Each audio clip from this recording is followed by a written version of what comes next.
నమస్తే welcome to evening edition నేను శివాని బులెటిన్ల ముందుగా హెడ్లైన్స్ చూద్దాం ఏపీలో ఊపందుకున్న జంపింగ్లు వైసీపీ టీడీపీలోకి కొనసాగుతున్న వలసలు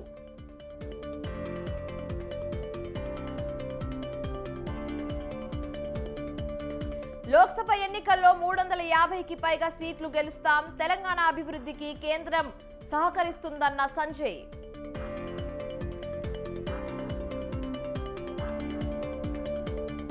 కాంగ్రెస్ కు గడ్కరీ లీగల్ నోటీస్ 3 రోజుల్లో క్షమాపణకు డిమాండ్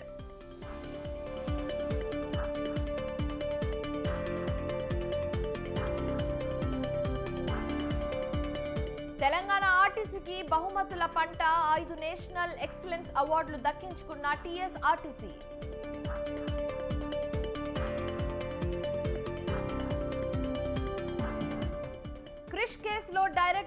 డ్రగ్స్ కేసులో డైరెక్టర్ క్రిష్ కు పరీక్షలు టెస్ట్ రిపోర్ట్ లో నెగటివ్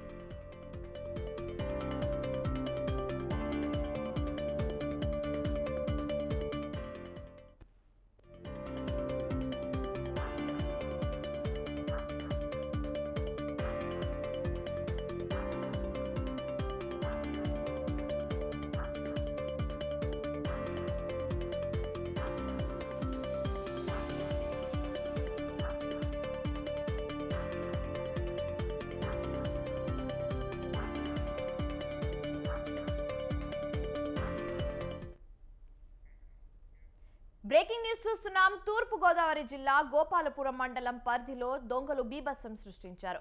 బస్సులో ప్రయాణిస్తున్న ప్రయాణికుల నుంచి 7,50,000 నగదు కాజేశారు దుండగులు.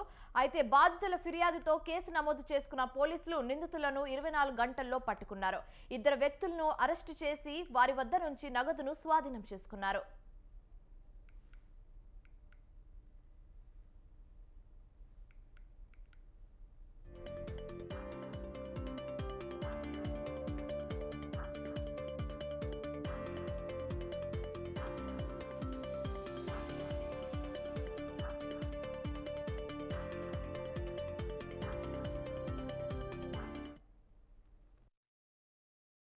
బాబా అన్నతను ములుగు డిస్ట్రిక్ట్ తెలంగాణ స్టేట్ అవుతుంది.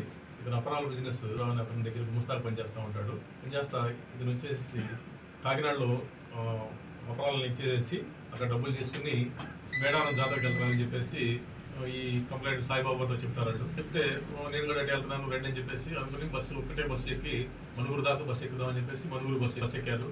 బస్సు ఎక్కిన తర్వాత రాజమండ్రిలో బస్సు ఎక్కిన తర్వాత ఇక్కడ గోపాలపురం దగ్గరికి వచ్చేటప్పటికి వాళ్ళు ఇతను కొంచెం నిద్రలో దారిపోయాడు సాయిబాబా. ఈ ఇద్దరు కొనుక్కొనేసేసి బ్యాగ్లో డబ్బులు నేను కూడా ముందు ఏంటి బ్యాగ్ అంటే ఇట్లా అపరాలు అమ్మానని చెప్పేసి అపరాలు అమ్ముకున్నాను అమ్మేసేసి తీసుకెళ్తున్నా అని చెప్పేసి చెప్తారు. ఎన్నికలకు ముహూర్తం ముంచుకొస్తుంది. ఈ నెలలోనే ఎన్నికల షెడ్యూల్ విడుదలకు అవకాశం ఉండడంతో రాష్ట్రంలో రోజురోజుకు పొలిటికల్ హీట్ పీక్ స్టేజ్ కు చేరుకుంటుంది. అయితే అధికారమే లక్ష్యంగా అధికార ప్రతిపక్ష పార్టీలు ప్రజలను ప్రసన్నం చేసుకునే పనిలో పడ్డాయి. అధికార వైసీపీ అయితే ఏపీలో మరోసారి విజయకేతన ఎగురవేయాలని కంకణం కట్టుకుంది. గెలిపే లక్ష్యంగా అధినేత జగన్ వ్యూహాలు రచిస్తున్నారు. అయితే 2019 ఎన్నికల్లో విజయం సాధించి పెట్టిన మేనిఫెస్టోకి మరిన్ని హంగులు చేర్చాలని డిసైడ్ అయ్యారు. ఇప్పటికే పార్టీ సీనియర్లతో మేనిఫెస్టోపై సమీక్షించారు సీఎం జగన్మోహన్ రెడ్డి. సూపర్ 6 పేరుతో టీడీపీ విడుదల చేసిన మేనిఫెస్టోకు ధీటుగా వైసీపీ కొత్త మేనిఫెస్టోను రూపొందించే పనిలో నిమగ్నమయ్యారు.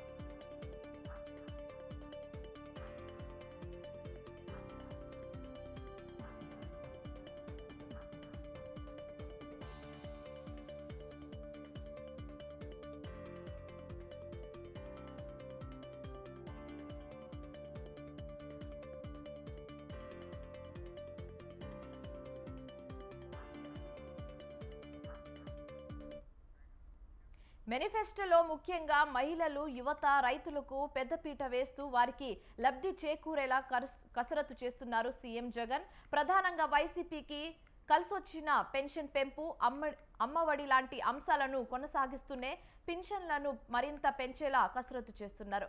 గత 5 ఏళ్ల కాలంలో ప్రతి ఏడాది విడతల వారీగా పెంచుకుంటూ వచ్చారు. ప్రస్తుతం ఇస్తున్న పెన్షన్ 3,000 రూపాయల నుంచి 4,000కు పెంచాలని భావిస్తున్నారు.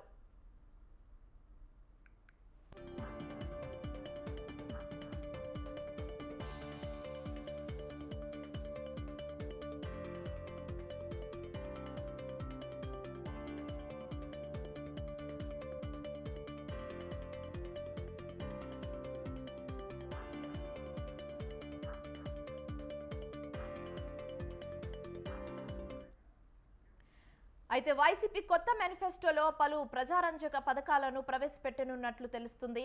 రైతు భరోసాను 15,000 నుంచి 25,000కు పెంచే యోచనలో ఉన్నట్లు సమాచారం. ఇక ఆరోగ్యశ్రీ పరిధిని 20 లక్షలకు పెంపు చేసే అవకాశం కనిపిస్తుంది. అమ్మఒడి 15,000 నుంచి 20,000కు, అలాగే వైఎస్ఆర్ చేయూత కింద 18,500 నుంచి 20,000కు పెంచనున్నట్లుగా తెలుస్తుంది. ఇక సామాజిక పెన్షన్లను 3,000 నుంచి 4,000 రూపాయల దాకా పెంచనున్నట్లు సమాచారం. దీంతో పాటు కొత్త హామీలలో 2 లక్షల దాకా రైతులకు రుణమాఫీ, అలాగే డ్వాక్రా రుణమాఫీ హామీలు ఈసారి అత్యంత కీలకం కాబోతున్నాయని అంటున్నారు.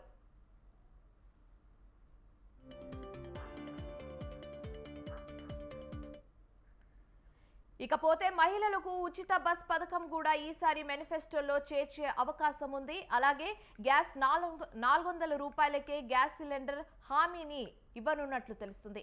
పేదలకు 20 లక్షల ఇల్లు, విద్యార్థులకు ల్యాప్టాప్స్, ఇంటర్ పూర్తి చేసిన విద్యార్థులకు ఎలక్ట్రిక్ స్కూటర్లు వంటి హామీలు కూడా మేనిఫెస్టోలో చేర్చనున్నట్లుగా అవకాశం ఉంది.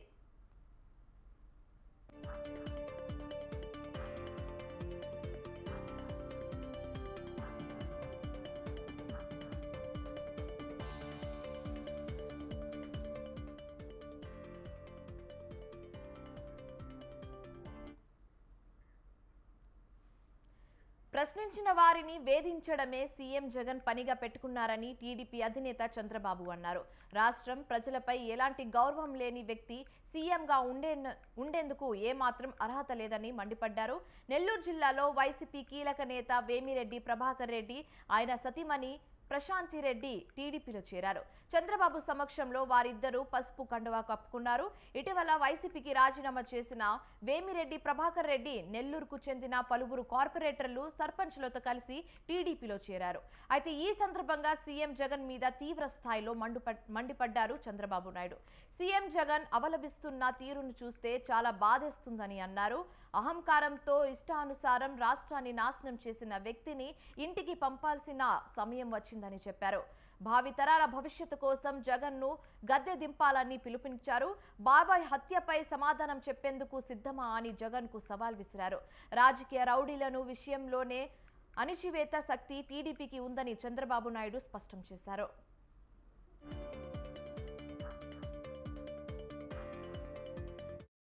నేను ఒకటే మీ అందరినీ కోరుతున్నాను, అహంకారంతో ఇష్టానుసారంగా ఈ రాష్ట్రాన్ని విధ్వంసం చేసి రాష్ట్రాన్ని పూర్తిగా నాశనం చేసిన వ్యక్తిని ఇంటికి పంపించవలసిన బాధ్యత మన అందరిపైన ఉంది. 5 కోట్ల రాష్ట్ర ప్రజానీకం కోసం, భావితరాల భవిష్యత్తు కోసం, పుట్టబోయే బిడ్డల కోసం మీరందరూ ఆలోచించాల్సిన అవసరం ఉంది. ఇది మీ అందరి బాధ్యత. ఎందుకు నేను అడుగుతున్నానంటే ఈ మాట, మనం శాశ్వతం కాదు, సమాజం శాశ్వతం, రాష్ట్రం శాశ్వతం. రాష్ట్రం అంటే మట్టి కాదు, రాష్ట్రం అంటే మనుషులు. అలాంటి ఇంగిత జ్ఞానం లేని వ్యక్తి ముఖ్యమంత్రిగా ఉండి ఇష్టానుసారంగా చేస్తా ఉంటే ఆయన విధానం నచ్చక వాళ్ళ నేతలే పార్టీకి బై బై అంటున్నారు.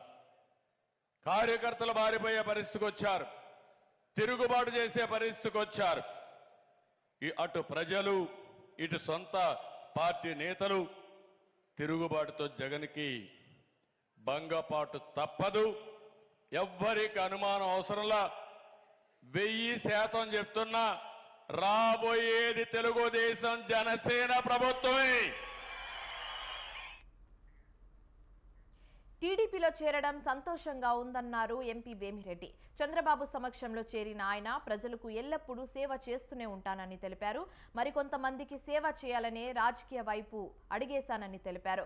భవిష్యత్తులో అందరి మద్దతు తమకు అవసరమని, ప్రజలకు ఉపయోగపడే మరిన్ని మంచి పనులు చేస్తానని ఈ సందర్భంగా తెలియజేశారు.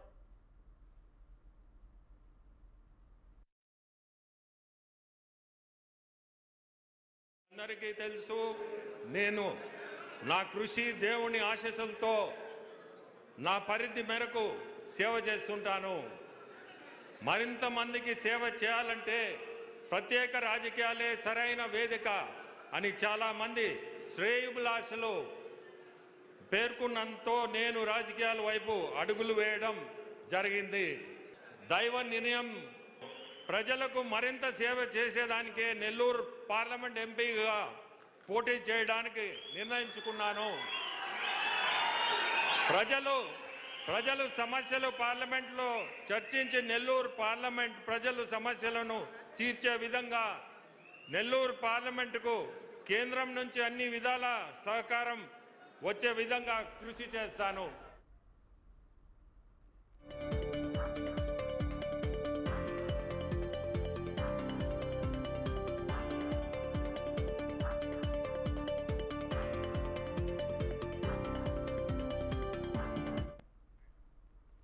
రైట్, బ్రేకింగ్ న్యూస్ చూస్తున్నాం. జీహెచ్ఎంసీ పరిధిలో మొబైల్ అంగన్వాడీ కేంద్రాల ఏర్పాటుపై అధ్యయనం చేయాలని అధికారులకు సీఎం రేవంత్ రెడ్డి ఆదేశించారు.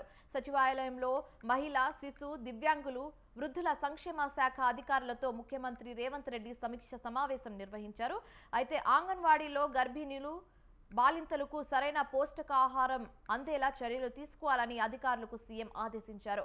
అంగన్వాడీలో పౌష్టికాహారం దుర్వినియోగం జరగకుండా లబ్ధిదారులకు అందేలా చర్యలు తీసుకోవాలని సూచించారు. అంగన్వాడీ కేంద్రాల్లో సీసీ కెమెరాలు, బయోమెట్రిక్ విధానం ఏర్పాటును పరిశీలించాలని తెలిపారు. అదే భవనాల్లో కొనసాగుతున్న అంగన్వాడీ కేంద్రాలకు సొంత భవనాల నిర్మాణాలపై దృష్టి సారించాలని స్పష్టం చేశారు. మొదటి ప్రాధాన్యతగా తీసుకొని భవన నిర్మాణాలు పూర్తి చేయాలని సీఎం రేవంత్ రెడ్డి ఆదేశించారు.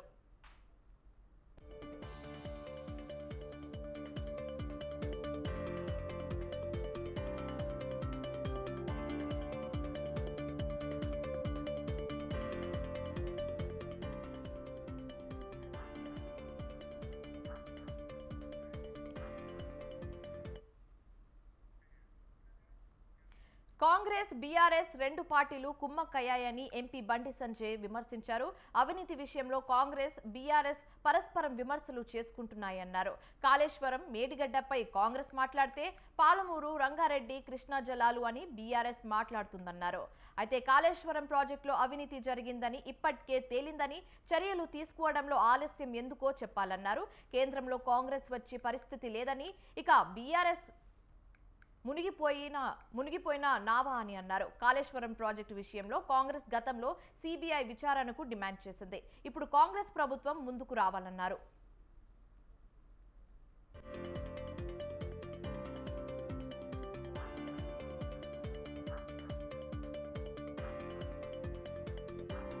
పార్టీ, కాంగ్రెస్ పార్టీ రెండు కుమ్మక్కైనాయి. మీరు చూడండి, బీఆర్ఎస్ పార్టీ అవినీతి అని చెప్పి వీళ్ళు వాళ్ళని అంటున్నారు. వీళ్ళ విషయంలో కూడా వాళ్ళు కాళేశ్వరం, మేడిగడ్డ అంటే వీళ్ళు పాలమూరు, రంగారెడ్డి కృష్ణా జలాశయం వీళ్ళు అంటున్నారు. కాళేశ్వరంలో అవినీతి జరిగింది వాస్తవం. జరిగిన తర్వాత విచారణ మళ్ళా దాన్ని ఇంకా టైంపాస్ బీఆర్ఎస్ కాంగ్రెస్ పార్టీ ఎందుకు చేస్తున్నది? చేయాల్సిన అవసరం ఏమొచ్చింది? కేంద్ర సంస్థలు చెప్పినాయి, ఇక్కడ సంస్థలు చెప్పినాయి, అందరు తెలుసు విషయం. మీరు కూడా ఆధారాలు విచారణ చేసినామని చెప్పన్నారు. యాక్షన్ తీసుకోవడంలో ఎందుకు ఆలస్యం అవుతున్నది? ఎందుకంటే మీరు యాక్షన్ తీసుకుంటే వాళ్ళు 6 గ్యారెంటీలు అడుగుతారు. బట్ టైం పాస్ చేయాలి. టైం పాస్ అంటే వాళ్ళు మీరు ఏం ఆరోపణలు చేయాలి? పాలమూరు రంగారెడ్డి వాళ్ళ ఆరోపణలు చేయాలి. కాబట్టి బీఆర్ఎస్ పార్టీ 6 గ్యారెంటీల మీద కాంగ్రెస్ పార్టీని ఎందుకు ప్రశ్నించలేకపోతున్నది? కాంగ్రెస్ పార్టీ అవినీతి పాల్పడ్డటువంటి బీఆర్ఎస్ పార్టీ నాయకుల మీద, కేసీఆర్ కుటుంబం మీద ఎందుకు చర్యలు తీసుకోలేకపోతున్నది? ఇద్దరి మధ్య అండర్స్టాండింగ్.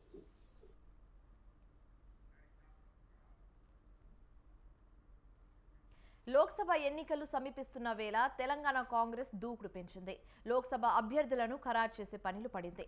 పార్లమెంట్ ఎన్నికల్లో తెలంగాణ రాష్ట్రం నుండి మెజారిటీ ఎంపీ స్థానాలను దక్కించుకోవాలని ఆ పార్టీ వ్యూహరచన చేస్తుంది. అయితే ఇప్పటికే పలుమార్లు భేటీ అయిన కాంగ్రెస్ స్క్రీనింగ్ కమిటీ 10 మంది అభ్యర్థులు దాదాపు ఖరారైనట్టుగా తెలుస్తుంది. అయితే రాష్ట్రంలోని 12 పార్లమెంట్ స్థానాలకు ఒక అభ్యర్థి పేరును కాంగ్రెస్ నాయకత్వం కేంద్ర ఎన్నికల కమిటీకి పంపింది. మిగిలిన 5 నియోజకవర్గాల్లో ఒక్క పేరు కోసం ఏకాభిప్రాయం కుదరలేదు.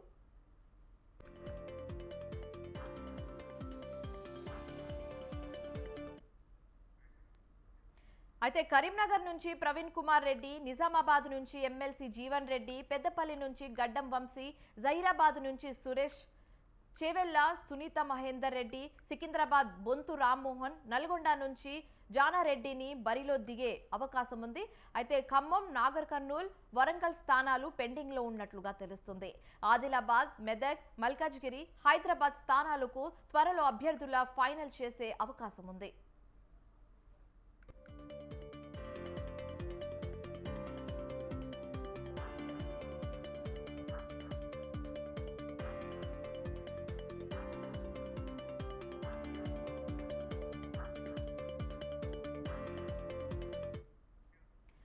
అయితే తెలంగాణ రాష్ట్రం నుండి రాహుల్ గాంధీని పోటీ చేయాలని కాంగ్రెస్ నేతలు కోరుతున్నారు. రాహుల్ గాంధీని ఖమ్మం లేదా భువనగిరి, నల్గొండ పార్లమెంట్ స్థానాల నుండి పోటీ చేయించాలని ఆ పార్టీ నాయకత్వం ప్రతిపాదిస్తుంది.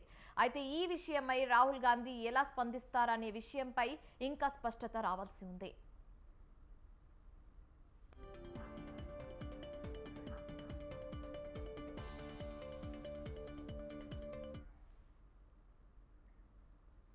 పార్లమెంట్ ఎన్నికల్లో కాంగ్రెస్ ఆశావహులకు ఆ సీట్ హాట్ కేక్ లా కనిపిస్తుంది. ఇప్పటికే రాష్ట్ర రాజకీయాల్లో కీలకంగా వ్యవహరిస్తున్న 3 మంత్రుల కుటుంబ సభ్యులు టికెట్ రేసులో ఉండగా ఇప్పుడు మరికొన్ని కొత్త ఫేసులు తెరపైకి వస్తున్నాయి.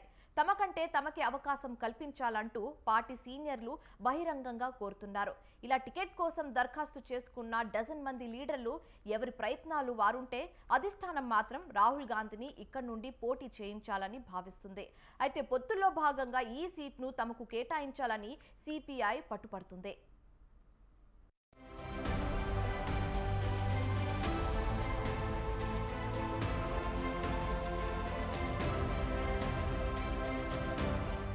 తెలంగాణలో అన్ని పార్లమెంట్ స్థానాల కంటే ఖమ్మం పార్లమెంట్ స్థానంపై అందరి కన్ను పడింది. ఇక్కడి నుండి పోటీ చేస్తే గెలుపు నల్లేరు మీద నడకేనని భావిస్తున్నారు నేతలు. అందుకే కాంగ్రెస్ పార్టీ నుండి పోటీ చేసేందుకు ఇంతగా ఆశావహులు తమ ప్రయత్నాలను కొనసాగిస్తున్నారు. ఇక సుదీర్ఘకాలంగా కాంగ్రెస్ రాజకీయాల్లో ఉంటూ సోనియా కుటుంబానికి వీర విధేయుడిగా చెప్పుకునే వీహెచ్ కూడా ఇక్కడి నుండే బరిలో దిగుతారంటూ పట్టుపడుతున్నారు. తనకంటే అర్హతలెవరికి ఉన్నాయో చెప్పాలని బహిరంగంగానే ప్రశ్నిస్తున్నారు. ఇంకా కాంగ్రెస్ వర్కింగ్ ప్రెసిడెంట్ జెట్టి కుసుమ కుమార్ రీసెంట్ గా రేసులోకొచ్చారు. హైదరాబాద్ సెంట్రల్ గా పాలిటిక్స్ చేసే ఆయన ఇటీవల ఖమ్మం డీసీసీ ఆఫీసులో ప్రెస్ మీట్ పెట్టి మరీ ఖమ్మం పార్లమెంట్ టికెట్ తనకివ్వాలని హైకమాండ్ను కోరారు.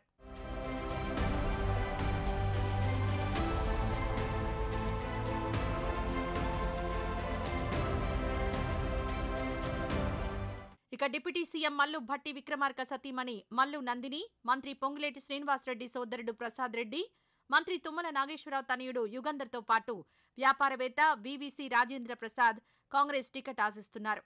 మరో సీనియర్ నేత మాజీ కేంద్ర మంత్రి రేణుకా చౌదరికి కాంగ్రెస్ ఇటీవల రాజ్యసభ సీటు కేటాయించడంతో ఆమె పోటీ నుంచి తప్పుకున్నారు. లేదంటే ఆమె కూడా రేసులో ఉండేవారే. తొలుత రాష్ట్ర నాయకత్వం సోనియాను ఖమ్మం నుండి పోటీ చేయించాలని భావించగా ఆమె రాజ్యసభకు వెళ్లడంతో రాహుల్ గాంధీని అయినా పోటీ చేయించాలని భావిస్తోంది. రాహుల్ గాంధీ పోటీ చేయని పక్షంలో కాంగ్రెస్లో ఈ సీటు కోసం తీవ్ర పోటీ నెలకొనే అవకాశం ఉంది. మరోవైపు కామ్రేడ్లు కూడా ఖమ్మం సీటుపై గురిపెట్టారు. అసెంబ్లీ ఎన్నికల టైంలో కాంగ్రెస్తో పొత్తు పెట్టుకుని ఒక్క అసెంబ్లీ సీటుతో సరిపెట్టుకున్న సిపిఐ ఇప్పుడు తమకొక పార్లమెంట్ సీటు కేటాయించాలనే ప్రపోజల్ పెట్టింది.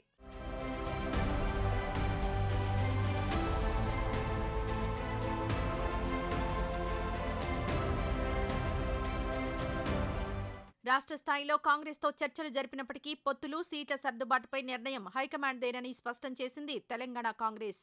దీంతో ఏఐసీసీ అధ్యక్షుడు ఖర్గేతో సిపిఐ జాతీయ నేతలు చర్చించినట్టు సమాచారం. రాష్ట్రంలో తమకు పట్టున్న 5 ఆప్షన్లను కామ్రేడ్ల ముందుకు తెస్తున్నారు. ఖమ్మం, వరంగల్, నల్గొండ, భువనగిరి, పెద్దపల్లి స్థానాల్లో ఏదో ఒకటి కేటాయించాలని కోరుతున్నారు.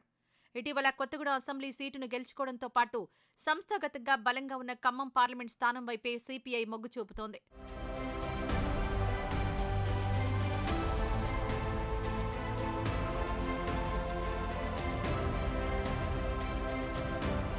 రెండు 2014 ఎన్నికల్లో కూడా కాంగ్రెస్తో సిపిఐ పొత్తు పెట్టుకోగా ఖమ్మం సీటును సిపిఐకి ఇచ్చారు.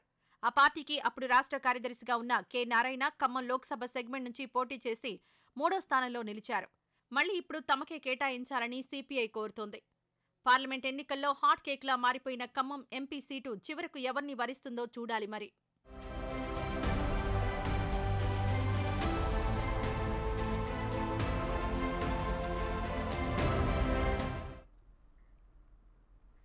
రాబోయే పార్లమెంట్ ఎన్నికల్లో బీజేపీ స్వతంత్రంగా 370 సీట్లు, ఎన్డీఏతో కలిపి 400 సీట్లు గెలిపే లక్ష్యంగా పనిచేస్తుందని కేంద్ర మంత్రి కిషన్ రెడ్డి అన్నారు. తెలంగాణలో చేపట్టిన విజయ సంకల్ప యాత్రకు మంచి స్పందన వస్తుందన్నారు. అయితే మరో 5 సంవత్సరాలు కూడా మోదీ ప్రభుత్వం రాబోతుందని ఆయన ధీమా వ్యక్తం చేశారు. రానున్న 5 సంవత్సరాలలో జ్ఞాన్ అనే 4 అక్షరాల ఎజెండాతో మోదీ ప్రభుత్వం ముందుకెళ్తుందని కిషన్ రెడ్డి తెలిపారు. 25 సంవత్సరాలు ఒక ఎజెండా ఉంటుంది. వచ్చే 5 సంవత్సరాలు కూడా నరేంద్ర మోడీ గారి ప్రభుత్వం అధికారంలో రాబోతుంది కాబట్టి దానికి సంబంధించిన ఎజెండా కూడా కొంత నిర్ణయం తీసుకోవడం జరిగింది. 4 అంశాలు జ్ఞాన్ GYAN ఈ 4 అక్షరాలతో జ్ఞాన్ అనేటువంటి అక్షరాలతో మా ఎజెండా ఉండబోతుంది. జి అంటే గరీబ్ కళ్యాణ్, పేదల సంక్షేమం. వై అంటే యూత్ సమగ్రమైనటువంటి అభివృద్ధి. ఏ అంటే అగ్రికల్చర్ ను అన్ని రకాలుగా ప్రోత్సహించేటువంటి కార్యక్రమం. ఏంటంటే నారీ శక్తి, మహిళలను పూర్తిగా వాళ్ళ సాధికారతతో పురుషులతో సమానంగా అన్ని రకాలుగా ప్రోత్సహించేటువంటి కార్యక్రమం. ఈ 5 సంవత్సరాల్లో రానున్నటువంటి 5 సంవత్సరాల్లో ఈ 4 ఎజెండాలతో ప్రభుత్వం వెళ్తుంది.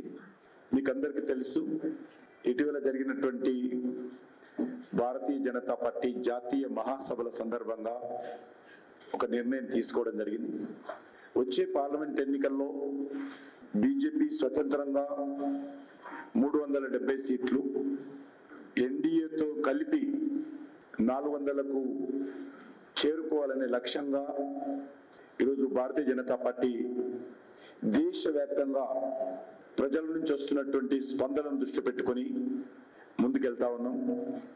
అందులో భాగంగా తెలంగాణ రాష్ట్రంలో కూడా మెజార్టీ సీట్లు కేంద్ర ప్రభుత్వంలో ఏర్పడబోయేటువంటి నరేంద్ర మోడీ గారి సారథ్యంలోని ప్రభుత్వంలో భాగస్వాములు అయ్యే విధంగా విజయ సంకల్ప యాత్రలు చేపడుతున్నాం. దానికి మంచి స్పందన వస్తూ ఉంది.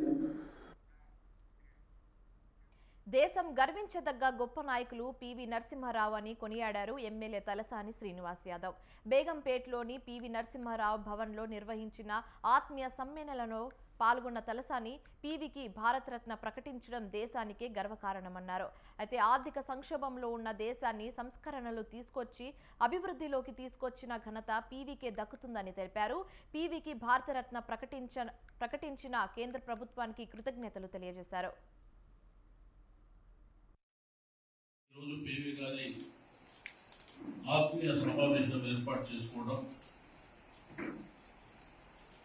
ఈ భారతదేశంలో కాదు ప్రపంచం గర్వపడేటువంటి నేత పివి గారు ఒక మారుమూల గ్రామంలో జన్మించి అంచెలంచెలుగా ఎదగడమే కాకుండా తనకంటూ ఒక ప్రత్యేకమైనటువంటి స్థానాన్ని ఏర్పాటు చేసుకొని ఒకవైపున తెలుగు రాష్ట్రాల్లో విశేషమైనటువంటి సేవలు అందించి మంత్రిగా, అదేవిధంగా ముఖ్యమంత్రిగా,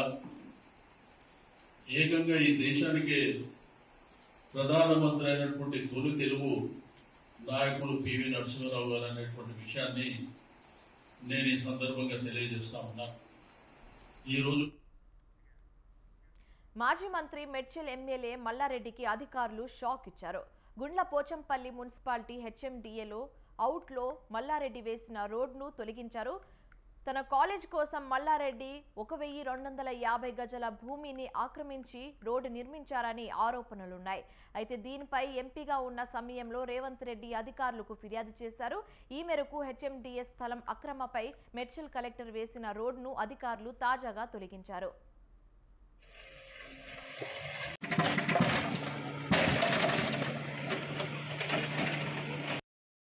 పుల్లపోచంపల్లి మున్సిపాలిటీ పరిధిలో గల కమలానగర్ ఏరియాలోని హెచ్ఎండి లేఅవుట్ ఏదైతే గతంలో పనిచేసిన లేఅవుట్ నెంబర్ 61/H/2004 డేటెడ్ 10/11/2004 ప్రకారంగా ఇది కమలానగర్ ఉన్నటువంటి లేఅవుట్కు ఇది పార్క్ కింద అప్లోడ్ కావాల్సిన లేఅవుట్ ద్వారా వచ్చింది. దీన్ని ఒక కౌన్సిల్ తీర్మానం ద్వారా ఈ మల్లారెడ్డి ఇన్స్టిట్యూట్కు అయితే తోవా అనుకూలంగా ఉండదని రోడ్డు కింద దీన్ని 10 గుంటలు ఇవ్వడం జరిగింది కౌన్సిల్ ద్వారా. దాని కాకుండా మనకి హెచ్ఎండి ఏదైతే ఇచ్చిందో దాని మీద యాక్షన్ తీసుకోమని ఇచ్చారు కాబట్టి మా పర్కు ఏం తీసుకోవడానికి ఇది ఈరోజు డిస్మెంటల్ చేస్తుంది. సీఎం జగన్ మీద మాజీ మంత్రి ప్రతిపాటి పుల్లారావు చేసిన వ్యాఖ్యలను ఖండించారు వైసీపీ చిలుకలూరిపేట నియోజకవర్గ సమన్వయకర్త మల్లెల రాజేష్ నాయుడు.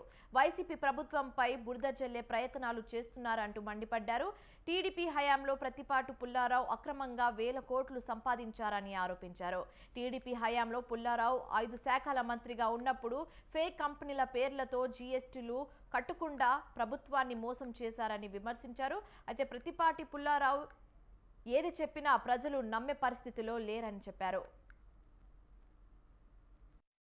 2014 నుండి 19 వరకు ఆయన ఏదైతే మరి మంత్రిగా ఉన్న సమయంలో దాదాపుగా మరి 5 శాఖలకి మంత్రిగా చేసి మరి ఆ రోజున ఆయన అధికారాన్ని అడ్డుపెట్టుకొని ఆయన సంపాదించుకున్న మరి ఏదైతే మరి నల్ల డబ్బు ఉందో, ఏదైతే ఏ పని చేయాలన్నా మరి రాష్ట్ర ప్రభుత్వంలో మరి ఆయన కనుసన్నల్లోనే ఏదైతే నడిచిందో వీటన్నింటినీ కూడా మరి ఆ డబ్బుని దారి మళ్లించి ఎలాగైతే మళ్ళీ దానిని ఆ నల్ల డబ్బుని చాలా క్లియర్ గా మళ్ళీ మనం ఎలాగైతే తీసుకోవాలి, మన డబ్బుని మనం వైట్ చేసుకొని మనం ఎలాగైతే మనం వీటన్నిటి ద్వారా మనం మళ్ళీ లబ్ధి పొందాలి రాబో రోజుల్లో అనే ఉద్దేశంతో ఒక ప్రణాళికాబద్ధంగా ఆ రోజుల్లోనే మరి ఎన్నో కంపెనీలను ఆయన వారి బంధువుల పేరు మీద మరి వారి కుటుంబ సభ్యుల పేరు మీద మరి స్థాపించడం జరిగింది.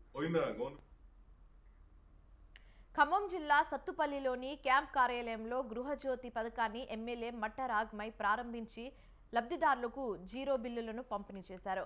కాంగ్రెస్ ప్రభుత్వం ఇచ్చిన హామీలను అమలు చేస్తుందన్నారు. అయితే గృహజ్యోతి పథకాన్ని అమలు చేశామని దీని ద్వారా 61% విద్యుత్ వినియోగదారులకు 1000 రూపాయల వరకు లబ్ధి చేకూరుతుందన్నారు. కరెంట్ను పొదుపుగా వాడుకొని గృహజ్యోతి పథకాన్ని సద్వినియోగం చేసుకోవాలన్నారు. విద్యుత్ శాఖ అధికారులు తమ విధులను సక్రమంగా సత్వరించి గ్రామాల్లో విద్యుత్ సరఫరాలో అంతరాయం లేకుండా చర్యలు చేపట్టారు. అయితే గృహజ్యోతి పథకాన్ని ప్రభుత్వం అమలు పరచడంతో ప్రజలకు చాలా సంతోషంగా ఉందన్నారు.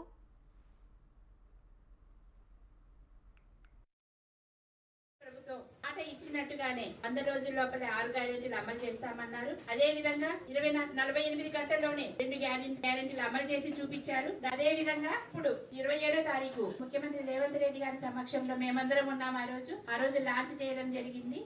దాని ద్వారా ఇప్పుడు నిరుపేద కుటుంబాలకి నెలకి సుమారుగా 1000 రూపాయల దాకా లబ్ధి చేకూరుతుంది. 200 యూనిట్ల లోపు కరెంటు ఉన్న వాళ్ళందరికీ కూడా ఉచితంగా కరెంట్ అందించడం జరుగుతుంది. అదే విధంగా గ్యాస్ సిలిండర్ కూడా 500 రూపాయలకి ఇవ్వడం జరుగుతుంది. కనుక ఈ సందర్భంగా మనం ఈ పథకాన్ని ప్రవేశపెట్టినందుకు, ఇంత త్వరగా ప్రవేశపెట్టినందుకు మన ముఖ్యమంత్రి వర్యుడు రేవంత్ రెడ్డి గారికి, అలాగే మన ఉప ముఖ్యమంత్రి వర్యుడు బట్టి విక్రమార్క గారికి, మరి మన రాష్ట్ర రైట్. ఇవి ఇప్పుడు వరకున్న updates. For more updates keep watching స్వతంత్ర.